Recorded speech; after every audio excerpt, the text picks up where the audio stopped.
Everyone, আজকে আমরা হচ্ছে 2024 সালের চ্যাপ্টার 2 এর বোর্ড কোশ্চেনগুলো সলভ করব। এখানে প্রথম যে কোশ্চেনটা আছে সেটা দেখো।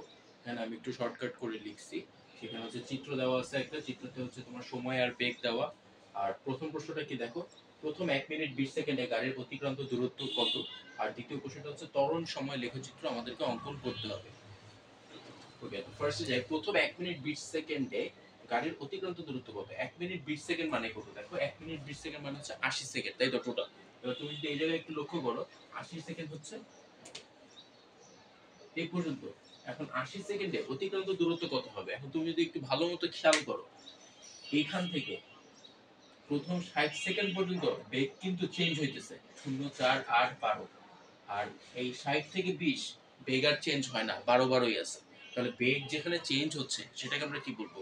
সেখানে ত্বরণ সৃষ্টি হচ্ছে। বেগ পরিবর্তন হচ্ছে মানে এখানে ত্বরণ সৃষ্টি হচ্ছে। আর যেখানে বেগ পরিবর্তন হচ্ছে না সেটা হচ্ছে বেগ সমান আছে, ত্বরণ নাই, সমবেগ। তাহলে এখানে আমরা দুইভাবে দূরত্ব বের করবো। একটা হচ্ছে প্রথম 60 সেকেন্ডের দূরত্ব, 60 সেকেন্ডে আমরা ত্বরণ নিয়ে দূরত্ব বের করবো, এবং পরবর্তী 20 সেকেন্ডে আমরা সমবেগে দূরত্ব বের করবো। ওকে, তাহলে এখানে ভালো মতো লক্ষ্য করো। 1 নম্বরের প্রথমটা সলভ করতেছি। এখানে আমাদের হচ্ছে আসতেছে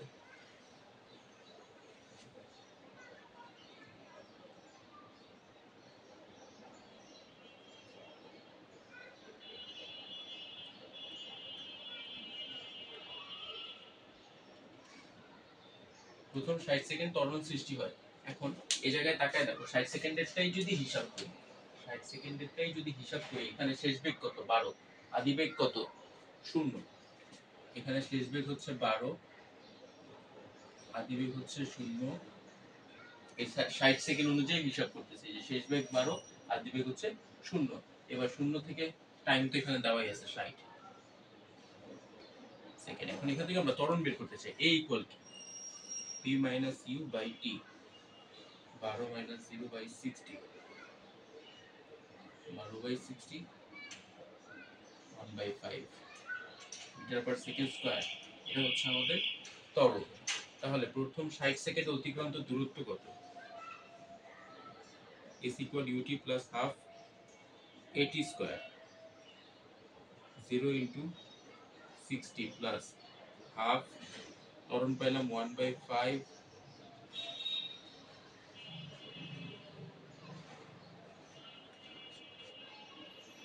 সময় 60 হোল স্কয়ার। এবার একটু ক্যালকুলেট করে দেখো।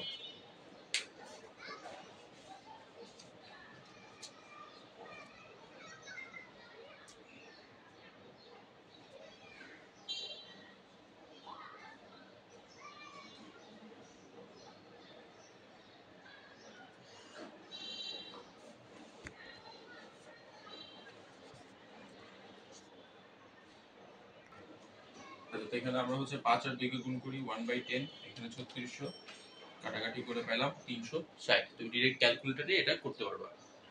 এটা গেল প্রথম 60 সেকেন্ডে। পরবর্তী 20 সেকেন্ড কি হয়? পরবর্তী 20 সেকেন্ড হচ্ছে সমবেগে যায়। তাহলে পরবর্তী 20 সেকেন্ড টাইম হচ্ছে 20, বেগ কত? এদিকে তাকায় দেখো, 12 12, তার মানে হচ্ছে 12 মিটার পার সেকেন্ড হচ্ছে বেগ থাকে যখন সমবেগে যায়। তাহলে 12 দিয়ে গুণ করো, 240 মিটার। এবার এই 20 সেকেন্ডেরটা এবং এই 60 সেকেন্ড, টোটাল 80 সেকেন্ড বা 1 মিনিট 20 সেকেন্ডেরটা যোগ করো, তাহলে পাবা হচ্ছে 600 মিটার। তাহলে 1 মিনিট 20 সেকেন্ডে কত মিটার যায়? 600 মিটার পথ অতিক্রম করে।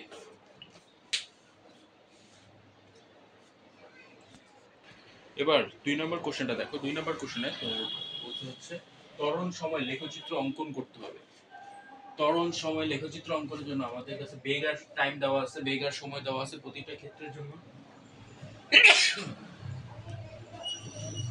প্রতিটা সময়ের জন্য তোমার ত্বরণ নির্ণয় করতে হবে। ওকে, এখন তুমি কিন্তু এখানে ভালো মতো যদি তাকাও, দেখতে পাইতেছো কি, যে ভাই এখান থেকে এইটুক বেগ আস্তে আস্তে বাড়তেছে, তারপরে এইটুক অংশ সমবেগে আছে, তারপর আবার বেগ কমতেছে। তাহলে এইটুখানি তো তুমি ক্লিয়ার যে এই 0 থেকে 60 পর্যন্ত, 0 থেকে 60 পর্যন্ত ত্বরণ হচ্ছে, তারপর আবার 60 থেকে 80 পর্যন্ত সমবেগ, এরপর আবার 80 থেকে 120 পর্যন্ত মন্দন হচ্ছে, অর্থাৎ বেগটা আস্তে আস্তে কমতেছে।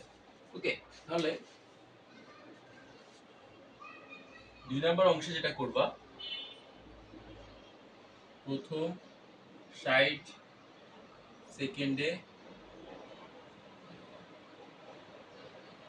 সৃষ্ট ত্বরণ, এটা তো গ হতে পাইছি, গ হতে পাই কত পাইলাম যেন 1/5, 1/5 মানে কত, 0.2 মিটার পার সেকেন্ড স্কয়ার। ওকে, এরপরে দেখো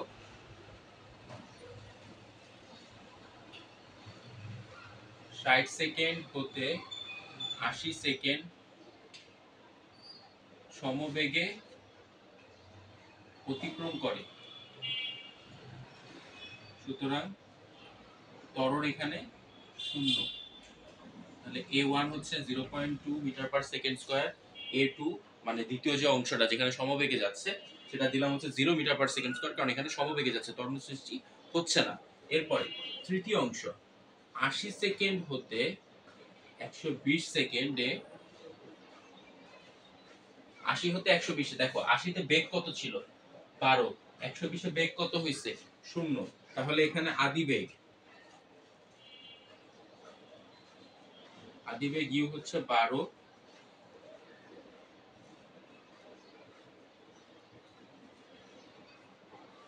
শেষ বেগ ভি হচ্ছে 0, টাইম কত লাগতেছে 80 হতে 120, 40 সেকেন্ড।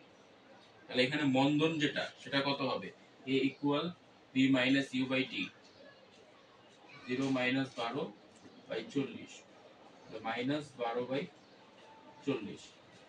এটা ভাগ করে দেখো যা আসবে সেটাই হচ্ছে আমাদের মন্দন। আর এটা তো আমরা জানি যে মন্দন জিনিসটা কি, ঋণাত্মক ত্বরণকেই মন্দন বলে। 0.3 আসে, লিখবো minus 0.3 metre per second square. Okay, তাহলে আমরা এটা পাইলাম আমাদের a3, এটা একটা থার্ড পজিশনে ত্বরণ, সেকেন্ডে ত্বরণ, এই একটা ত্বরণ। এবার আমাকে ত্বরণ আর সময় লেখচিত্র আঁকতে হবে। তো যেহেতু শুরুতে ত্বরণ লেখা মানে y অক্ষ বরাবর থাকবে ত্বরণ, x অক্ষ বরাবর থাকবে সময়।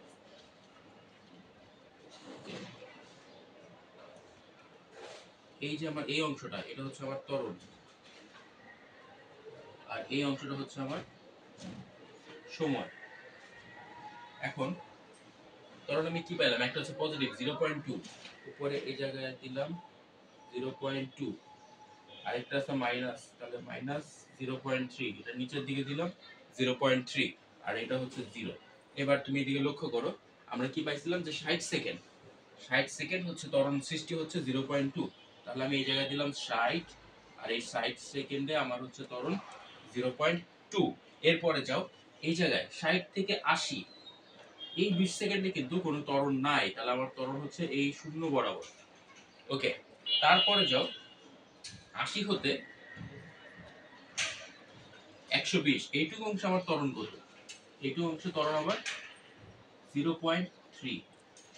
তাহলে এটাই আমার ত্বরণ সময় লেখচিত্র হয়ে গেল। আসলে খুবই easy. Most of the topic 2024 সালের কিন্তু এই ত্বরণ সময় লেখচিত্রের উপর বেস করেই করা হয়েছে।